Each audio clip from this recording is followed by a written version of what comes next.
إنما يؤخرهم ليوم تشخص فيه الأبصار. وقال النبي صلى الله عليه وسلم اتق دعوة المظلوم.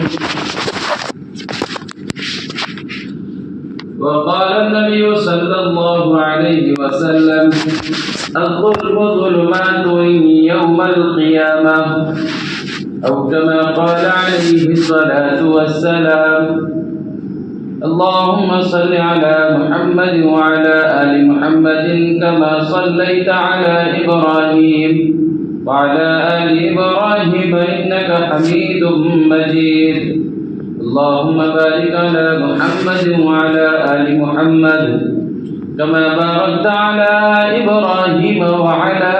آل إبراهيم إنك حميد مجيد. سامعین عزیز وقار، بزرگان محترم، عزیز دوستوں اور ساتھیوں،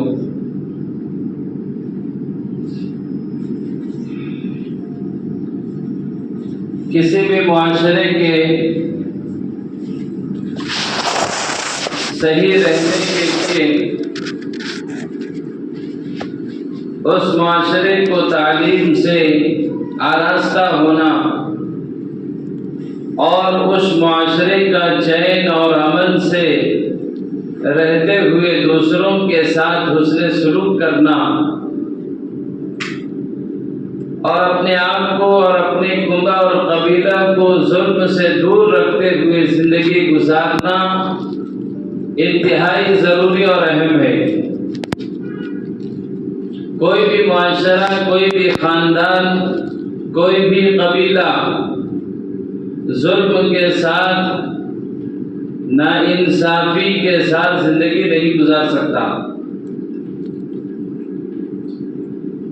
جو آیت شریفہ میں نے تلاوت کی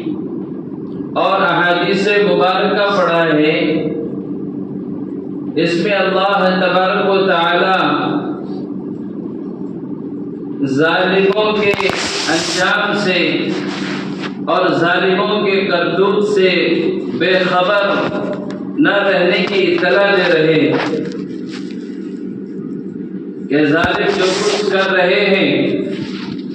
جو ظلم و ستم لوگوں پر ڈھا رہے ہیں، اس سے اللہ بے خبر نہیں ہے۔ اور حدیث پاک میں سرکار دو عالم صلی اللہ علیہ وسلم نے ہمیشہ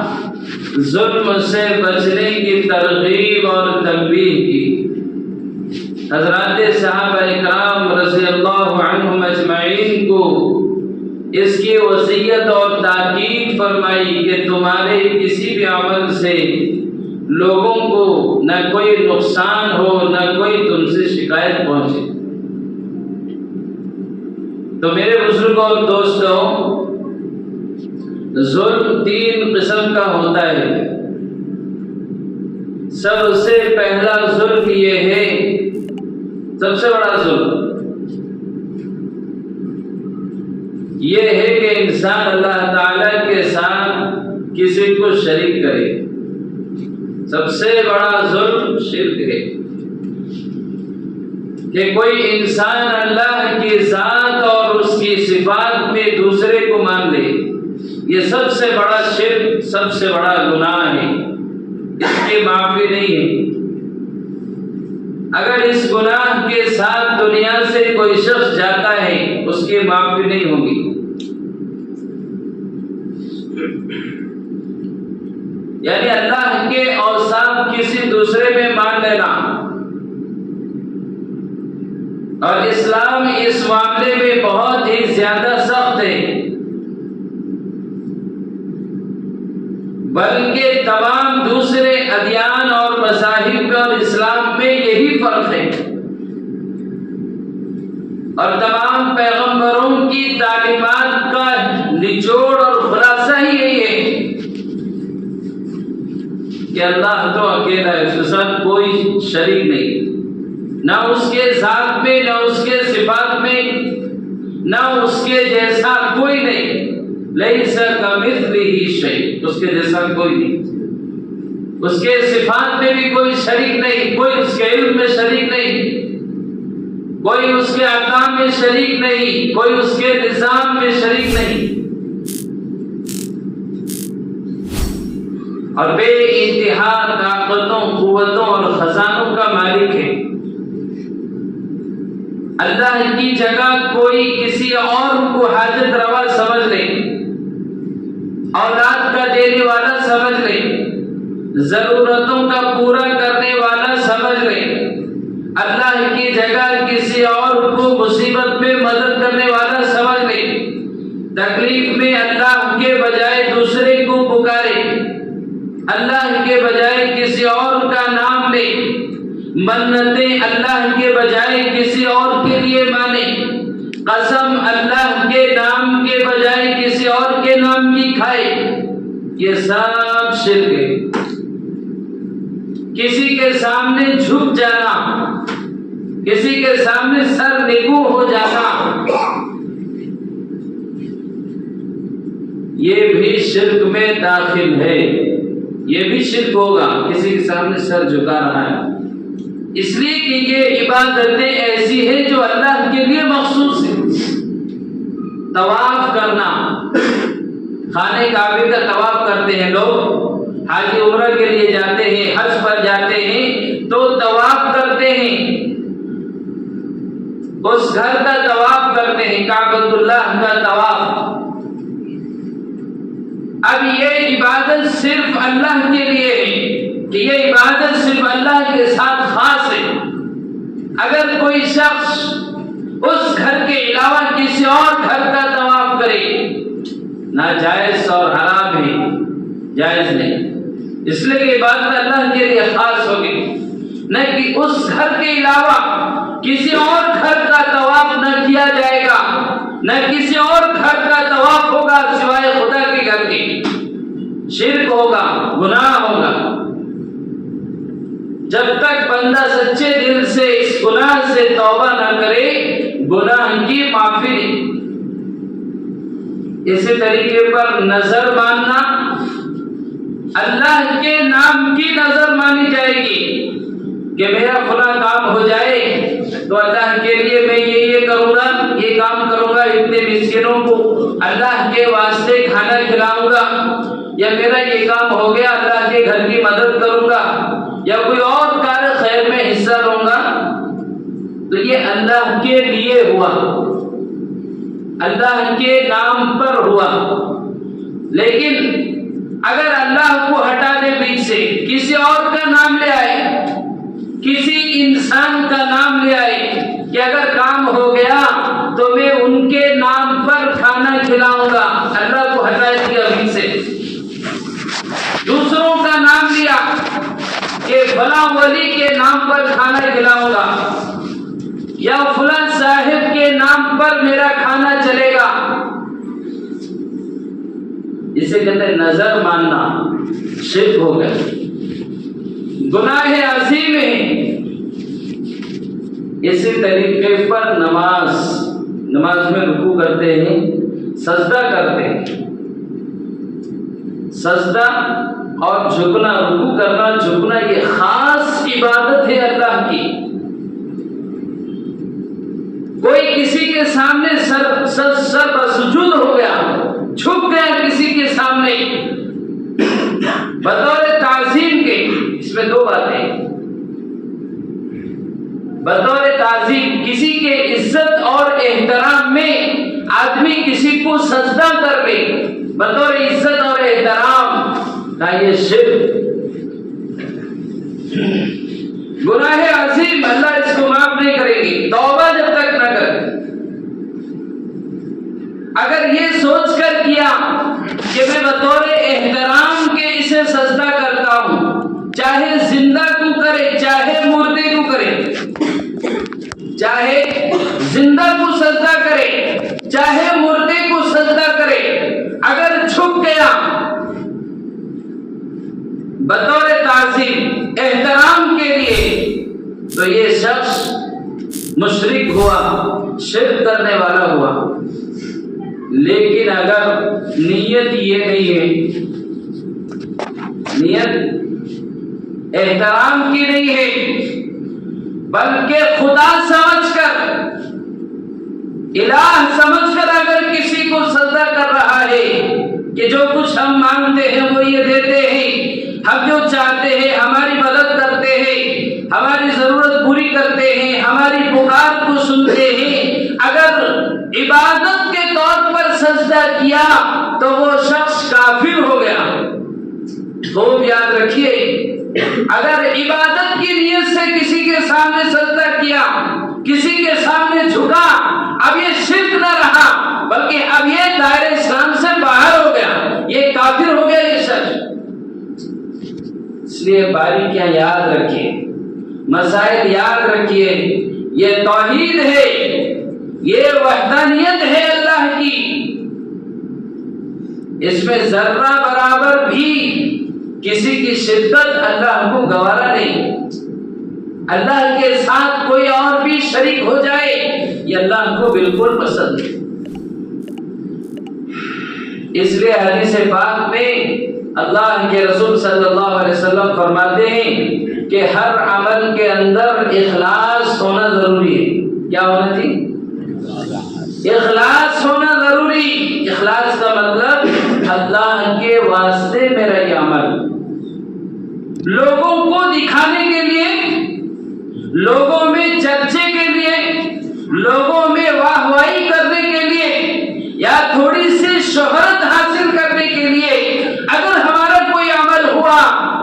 تو وہ اللہ کے واسطے نہیں، اخلاص اس کے اندر نہیں ہے بلکہ اس کے اندر ریا آ گیا۔ اور حدیث میں آتا اللہ کے رسول فرماتے ہیں کہ ریا بھی شرک ہے،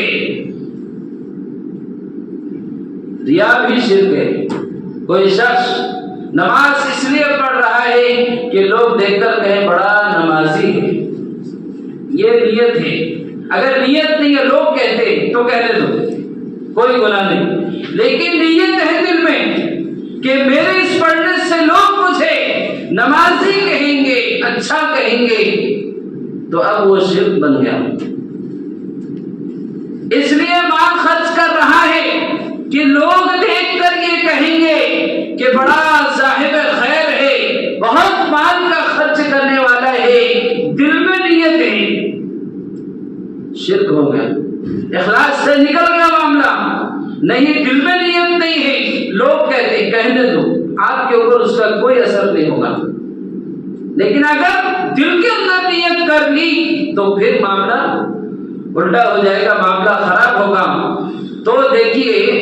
اخلاص کہ تھوڑا سا بھی ریا، تھوڑا سا بھی دکھلاوا، یہ عمل بھی اللہ تعالیٰ کو قابل قبول نہیں۔ خالص عبادت چاہیے اللہ کو۔ ایسے ہی عقیدے کے اندر خالص توحید چاہیے اللہ کو، اس توحید کے اندر کوئی بھی شامل نہیں، خالصتاً آدمی اللہ کے ذات اور صفات پر ایمان رکھے، اور اس کو گڑبڑ کرنا یہ ہے شرک۔ تو ظلم ہے، یہ بھی ہے۔ اگر کوئی بندہ سچے دل سے توبہ کر لے تو اللہ معاف کر دے۔ تو ظلم تین قسم کے ہیں۔ پہلا ظلم اللہ کے ساتھ شریک کرنا کسی، دوسرا ظلم یہ ہے اپنے نفسانی خواہشات پر چلنا، اپنی نفسانی خواہشات پر، جیسے میرا دل چاہا میں ویسا ہی کروں گا۔ اب انسان یہ نہ دیکھے کہ اللہ کی مرضیات کیا ہے اور منہیات کیا ہے، کن چیزوں سے اللہ راضی ہوتے ہیں، کن چیزوں سے اللہ ناراض ہوتے ہیں، کون سی چیزیں میرے لیے حلال ہے، کون سی چیزیں میرے واسطے حرام ہے، کن چیزوں کی حلت اور حرمت کا بیان قرآن اور حدیث میں ہے، کون سی چیز میرے لیے جائز ہو سکتی ہے، کون سی چیز میرے لیے ناجائز ہے، حلال کی تمام چیزیں کیا ہے اور حرام کی تمام چیزیں کیا ہے۔ انسان ان سب چیزوں سے پرے ہو کر اپنے نفسانی خواہشات پر چلنے لگے، دل جیسا کہے ویسی زندگی گزارنے لگے، خواہشات پر زندگی زندگی گزارے، حلال بھی استعمال ہو رہا ہے، حرام بھی استعمال ہو رہا ہے، سچ بھی چل رہا ہے، جھوٹ بھی چل رہا ہے، عدل و انصاف یہ بھی نہیں، ظلم کے ساتھ زندگی گزر رہی ہے، تو میرے بزرگوں دوستوں یہ نفسانی خواہش انسان اس پر چلے جس کے بارے میں اللہ تعالیٰ نے قرآن کریم کے اندر وضاحت کے ساتھ فرمایا وَنَفْسٍ وَمَا سَوَّاهَا فَأَلْهَمَهَا فُجُورَهَا وَتَقْوَاهَا، انسان کے اندر جو نفس ہے وہ انسان کو گناہ کی طرف مائل کرتا ہے، گناہ کی دعوت دیتا ہے، اللہ کی نافرمانی پر اکساتا ہے یہ شیطان انسان کا نفس، تو نفس کی مان کر چلنا۔ اس لیے قرآن میں دوسری جگہ اللہ تعالیٰ فرماتے ہیں وَأَمَّا مَنْ خَافَ مَقَامَ رَبِّهِ وَنَهَى النَّفْسَ عَنِ الْهَوَىٰ فَإِنَّ الْجَنَّةَ هِيَ الْمَأْوَىٰ۔ اگر کوئی شخص اپنے نفسانی خواہشات سے اللہ کے واسطے بچ جائے، اپنے آپ کو خواہشات کے تقاضوں سے دور کر لے، نگاہ یہ چاہتی ہے کہ حسین صورتیں دیکھے، نگاہ یہ چاہتی ہے کہ غلط مناظر دیکھے، نگاہ یہ چاہتی ہے کہ غلط جگہوں پر پڑے، انسان کا نفس یہ تقاضا کر رہا ہے کہ یہ گناہ ہو اور آدمی اس گناہ سے بچ جائے، اللہ تعالیٰ کیا کہتے ہیں کہ اس کے لیے جنت کا راستہ اللہ آسان کر دیتے، مقام ربی وَنَهَى النَّفْسَ عَنِ الْهَوَىٰ، اللہ کے سامنے کھڑے ہونے کا ڈر انسان کے اندر پیدا ہو گیا،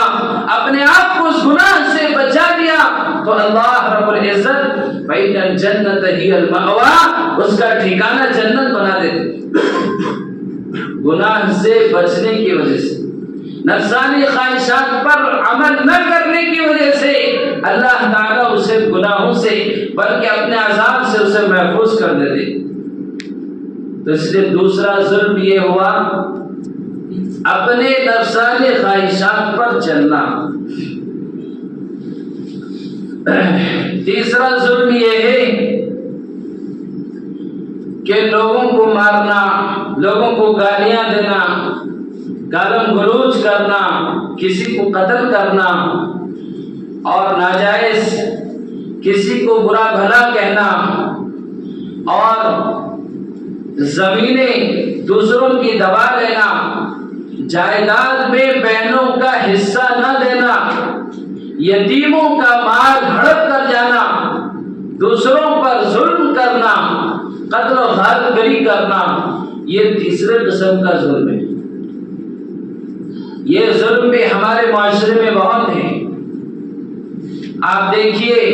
جائیداد میں بہنوں کی وراثت کا کیا حال ہے، کتنے لوگ اپنی بہنوں کو جائیداد میں وراثت میں حصہ دیتے ہیں، کیا کہتے ہیں تیری شادی پہ بہت لگائے ہم، ہاں بہن کو کیا بولتے تیری شادی پہ بہت لگائے خرچ کرے، اب کیا بھی دے سکتے نہیں، شادی ہو گئی اب کیا بھی دے سکتے نہیں، بس اتنے میں رہو، اب کیا دے سکتے نہیں،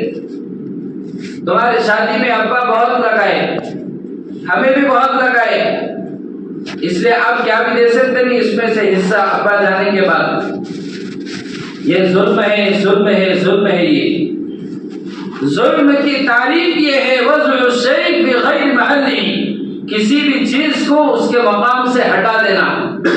یہ ہے ظلم۔ کسی بھی چیز کو اس کے اصلی جگہ سے ہٹا دینا یہ ظلم ہے۔ اب یہ ٹوپی ہے، ٹوپی سر پہ رہنے کی جگہ ان کا یہاں رکھ دو، کیا ہوا؟ یہ ظلم ہوا، سمجھانے کے لیے۔ تو وضع الشیء فی غیر محلہ، کسی بھی چیز کو اس کی اپنی جگہ سے ہٹا کر دوسری جگہ پر رکھنا، اسی کا نام ظلم ہے۔ تو بہنوں کی وراثت، ان کو حصہ نہ دینا کتنا بڑا ظلم ہے۔ لوگ کہتے ہیں ہماری بہن معاف کر دی، بہن آپا کچھ بھی سمجھ لو، تو ایک ماں سے پیدا ہونے والے بھائی بہن یہاں کچھ الگ ہے، شاید اپنے سے بڑی بہن کو آپا کہتے ہیں، چھوٹے کو بہن کہتے ہیں، کچھ بھی سمجھ لو آپ، تو حصہ دیتے نہیں، اکثر حصہ ہڑپ کر لیا جاتا ہے، بھائی مل کر وہ سارے حصے دبا دیتے ہیں، اپنی بہنوں کو حصہ نہیں دیتے۔ یہ کتنا بڑا ظلم ہے۔ حضرت عائشہ رضی اللہ تعالی عنہا سے روایت ہے، کہتی ہے کہ سرکار دو عالم صلی اللہ علیہ وسلم نے فرمایا، اگر کوئی شخص کسی بھی مسلمان کی ذرا بھی زمین کا کوئی حصہ لے لیتا ہے، ایک بالشت لے لیتا ہے، شبرم من الارض، ایک بالشت جگہ قیامت کے دن ساتوں زمین کا توق بنا کر اس انسان کے گلے میں ڈال دیا جائے گا۔ یہ وعید ہے، اس لیے معافی وغیرہ کچھ ہوتا نہیں، معاف واف کیا بھی نہیں۔ معافی کب ہوگی؟ کوئی معافی نہیں، دینا لازم ہے، شریعت نے لازم اور ضروری قرار دیا۔ ہاں آپ نے لکھ کے سب کچھ کر کے اپنی بہن کو دے دیا، لو بہن، کیا آپ دے کر آ گئے، بہن پھر واپس آئی دے کر، نہیں بھائی میرے کو نہ کو تجھ رکھ دے، کیا جب ہوتی معافی، جب معافی ہوتی کہ اگر دوبارہ واپس ریٹرن آ جائے ہمارے گھر، جب یہ معافی ہوگی، ورنہ کوئی معافی نہیں، خالی بولتے بس وہ جگہ اس میں سے تم اتر نہ ہو گیا، ہو تمہارا ہو گیا، تمہارا حصہ ختم، معاف کر دو، سائن کر ڈالو، یہ کر ڈالو، وہ کر ڈالو، کچھ معافی نہیں ہوتی۔ اس لیے میرے بزرگوں یہ بہت زیادہ ڈرنے کی ضرورت ہے کہ یہ ظلم ہم کر رہے ہیں، ہر گھر میں ہو رہا ہے، ہر گھر میں مال، کوئی یتیم ہے، کسی کے باپ کا انتقال ہو گیا، بچے ہیں، 2-4 بچے ہیں، بھائی کے بچے، ان کے مال میں سے بھی لوگ کھاتے رہتے، ان کا مال ختم کر دیتے کھا کر، باپ کا مال، بھائی کا مال، بھائی کی زمین اور بھائی کی وراثت، اسی طریقے بہنوں کی وراثت، ماں باپ کی وراثت لوگ کھا لیتے ہیں، دوسروں کا حق جو اس کے اندر وہ نہیں دیتے، تو یہ ظلم ہے۔ اسی طریقے پر لوگوں کو قتل کرنا، کسی کو قتل کرنا، کسی کو مار ڈالنا، قیامت کے قریب اللہ کے رسول صلی اللہ علیہ وسلم نے ارشاد فرمایا، قیامت کے قریب لوگ ایک دوسرے کو قتل کریں گے، ماریں گے۔ قتل کرنے والا اس کو بھی معلوم نہیں میں کہیں کو مارتا ہوں، مقتول جسے مارا جا رہا ہے اسے بھی پتا نہیں کہ مجھے کیوں مارا جا رہا ہے۔ اس لیے قرآن کی تعلیم اور ہدایت ہے، من قتل نفسا بغیر نفس او فساد فی الارض فکأنما قتل الناس جميعا، کہ جس شخص نے کسی ایک انسان کو بغیر کسی واجبی وجہ کے کسی نے قتل کر دیا، گویا ایسا ہے جیسا اس نے ساری انسانیت کو قتل کر دیا، ساری دنیا کے انسانوں کا قاتل بن گیا، کسی ایک انسان کو مارنا۔ وَمَنْ أَحْيَاهَا فَكَأَنَّمَا أَحْيَا النَّاسَ جَمِيعًا، جس نے ایک انسان کی جان بچائی، جان کی حفاظت کی، تو اللہ فرماتے ہیں کہ اس نے ساری انسانیت کی جان بچائی، سارے لوگوں کی جان کی حفاظت کی۔ اس لیے اسلام اس کی تعلیم نہیں دیتا کہ کوئی کسی کو جا کے مار دے، کہیں در اڑا دے، جیسا ابھی پہلگام میں ہوا۔ کچھ لوگ کہہ رہے ہیں کہ اسلام مسلمان سب ایسے، مسلمان ہی کیوں ہوتے ہیں؟ ہر قوم، ہر مذہب کے اندر، ہر ماننے والوں کے اندر، دین کے ماننے والوں میں ایسے لوگ موجود ہوتے ہیں، خالی مسلمانوں کے اندر نہیں، غیروں کے اندر بھی ایسے ہوتے ہیں۔ بہت سے ٹرینوں میں نام پوچھ کر مارتے، تمہارا نام کیا؟ مسلمان، گولی سے مار دیا پولیس والا، مارا نہیں مارا، واقعہ سب ہوتے رہتے، ہر جگہ ایسے لوگ ہیں،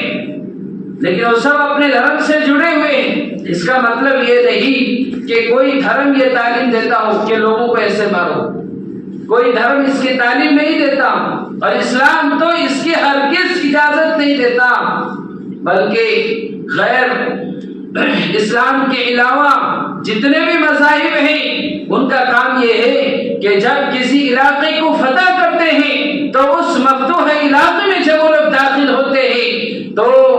کس طریقے پر فساد اور غارت گری بچاتے ہیں، بچوں کو مارتے ہیں، بوڑھوں کو مارتے ہیں، عورتوں کو مارتے ہیں، جو نہیں لڑ رہا ہے گھر کے اندر ہے اسے بھی مارتے ہیں، سب پر ظلم کرتے ہیں۔ لیکن اسلام کا طریقہ یہ نہیں، اسلام نے یہ حکم دیا مسلمانوں کو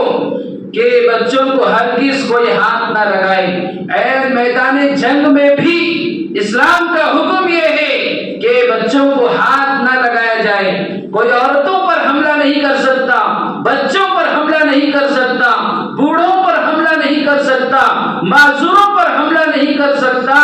کوئی بھی مجاہد معذوروں پر حملہ نہیں کر سکتا۔ ہاں اسی پر حملہ ہو سکتا ہے جو تم سے لڑے، تم اس کے ساتھ وار کرو۔ یہ اجازت ہے اسلام میں کہ جو تمہیں ستائے تم اس کے ساتھ لڑو، جو تمہیں قتل کرے تم اس کے ساتھ جہاد کرو۔ یہ اسلام کا حکم ہے، یہ نہیں تم گھر میں بیٹھو جا کے مار دیا۔ کہا کہ اسلام اس کی تعلیم دیتا ہے، اسلام تلوار پھیلا رہا ہے، سارے مسلمان یہی ہیں، سارے مسلمان کچھ نہ کرے، سارے مسلمان یہی ہیں، یہی کام کرتے ہیں۔ تو اس لیے میرے بزرگوں، اسلام کی تعلیمات کے بارے میں علم ہونا چاہیے کہ اسلام کیا سکھاتا ہے۔ اسلام تو کسی جانور کو ستانے کی بھی اجازت نہیں دیتا۔ سرکار دو عالم صلی اللہ علیہ وسلم کی خدمت میں ایک عورت کا معاملہ پیش کیا گیا، حضور صلی اللہ علیہ وسلم سے کہا گیا کہ یا رسول اللہ، ایک عورت ہے، اس نے بلی کو باندھ رکھا ہے، نہ اس نے کھانے دیا نہ پینے دیا، بلکہ اس کو ظلماً ایک جگہ پر قید کر دیا جس کی وجہ سے بھوکی مر گئی بلی۔ حضور نے فرمایا عورت جہنم میں جائے گی۔ یہاں تو بلی کو مارنے کی بھی اجازت نہیں ہے، تو انسان کو مارنے کی کہاں سے اجازت مل گئی؟ اس لیے کرنے والے الگ الگ ناموں سے اور الگ الگ طریقوں سے اپنے جرائم کرتے ہیں اور نام اسلام کا مسلمانوں کا لگاتے ہیں۔ اس لیے میرے بزرگ کو یہ جان لیجئے کہ قرآن کریم کے اندر اللہ تعالیٰ نے فرمایا کہ جس نے ایک جان کی حفاظت کی گویا اس نے پوری دنیا کے انسانوں کی حفاظت کی، اور جس نے کسی ایک شخص کو مارا اس نے گویا پوری دنیا کے انسانیت کو قتل کر دیا۔ اس لیے اسلام کے اندر اصول ہے کہ اگر کوئی کسی کو مارتا ہے تو کیا کرنا ہے، پھر اگر کسی سے ہو جائے، اس لیے قتل عمد، قتل خطا، قتل شبہ خطا یہ فقہ کے اندر ہے، مسائل کے اندر یہ بات آتی ہے کہ کوئی شخص ہے کہ کسی نے کسی کو جان بوجھ کر مار دیا، اور کوئی جو ہے کسی طرف چلا رہا تھا، گولی کسی کو لگ گئی، خطا ہو گئی، اور جو ہے کسی نے جانور سمجھ کر گولی چلا دی۔ اس کے سب کے مسائل ہیں الگ الگ۔ اس لیے میرے بزرگوں دوستوں، اسلام کبھی بھی کسی پر ظلم کی اجازت نہیں دیتا۔ ان الظلم لظلم عظیم، ان الشرک لظلم عظیم۔ اس لیے میرے بزرگوں دوستوں، یہ جو کچھ بھی ہو رہا ہے، حالات قابو سے بے قابو ہو رہے ہیں، تو اللہ فرماتے ہیں کہ ان حالات سے اللہ تعالیٰ غافل نہیں ہے۔ لا تحسبن اللہ غافلا عما يعمل الظالمون۔ اللہ تعالیٰ ان ظالموں کے کرتوتوں سے کبھی بھی غافل نہیں۔ دو چیزیں ہو سکتی ہیں، یا تو یہاں سزا ملے گی، یا تو دنیا ہی میں اللہ سزا دے دیں گے۔ اگر دنیا میں اللہ نے سزا نہیں دی کسی کو، جیسے اسرائیل ہے، اس کو تو اب سزا مل گئی، لیکن پورے کام کی اس کی سزا بھی نہیں ملی، اس کو اصل سزا باقی ہے، اس لیے کہ ان کی تاریخ رہی ہے ان کے باپ داداؤں کی کہ پیغمبروں کو مارنا، پیغمبروں کو مارنا، پیغمبروں کو کاٹنا، قتل کرنا، یہ اسرائیل کی پہلے سے ہی کوشش، ان کے باپ دادا حضرت داؤد علیہ السلام، سلیمان، حضرت یعقوب، اس زمانے سے ان کا یہی پیشہ ہے۔ اب تو پیغمبر نہیں، پیغمبر کی اولاد ہے، غزہ والے پیغمبر کی اولاد ہیں وہ سب، جیسے اب ان کی اولاد کو مار رہے ہیں۔ تو میرے بزرگوں، یہ نہ سمجھنا چاہیے کہ کوئی ظلم کر کے بچ جائے گا، یہ تو دنیا کے اندر ہو رہا ہے ظلم، ایسے ہی ہر علاقے میں، ہر آفس میں اپنا ہے، ہر اسکول کالج میں ہے، ایسے ہی ہر علاقے میں، ہر گھر کے اندر ہے، ہر آفس کے اندر ہے، ہر دکان کے اندر دکانداروں کے ساتھ، کام کرنے والوں کے ساتھ ایسا ہوتا ہے۔ تو اس لیے میرے بزرگوں دوستو، ظلم کہیں بھی ہو یہ قابل قبول نہیں، اللہ تعالیٰ کے یہاں پسندیدہ نہیں۔ اس لیے اپنے آپ کو ان تمام قسم کے ظلم سے، گناہ سے، جرم سے بچانے کی ضرورت ہے کہ اپنے آپ کو شرک سے بچائے، نفسانی خواہشات پر چلنے سے بچائے، اور یہ جو جرائم آپ کے سامنے کہے گئے ان سب سے بھی ہم اپنے آپ کو بچانے کی کوشش کریں۔ اللہ تعالیٰ ہم سب کو عمل کی توفیق عطا فرمائے۔